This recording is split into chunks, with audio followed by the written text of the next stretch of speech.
अबू मुआविया ने हमें आमश से खबर दी, उन्होंने इब्राहिम से, उन्होंने अलकमा से रिवायत की। उन्होंने कहा, मैं मिना में हजरत अब्दुल्ला बिन मसूद रजी अल्लाह तआला अन्हु के साथ पैदल चल रहा था कि हजरत उस्मान रजी अल्लाह तआला अन्हु से उनकी मुलाकात हुई।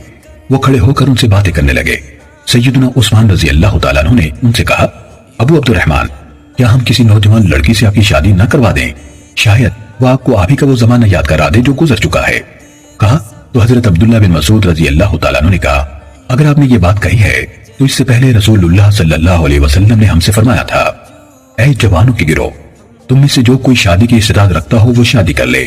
ये निकाह को ज्यादा झुकाने वाली और शर्मगाह की ज्यादा हिफाजत करने वाली है, और जो इस्तेदाद नहीं रखता तो वो रोजे को लाजिम कर ले, ये उसके लिए ख्वाहिश को काबू करने का जरिया है। सही मुस्लिम हदीस नंबर 3398।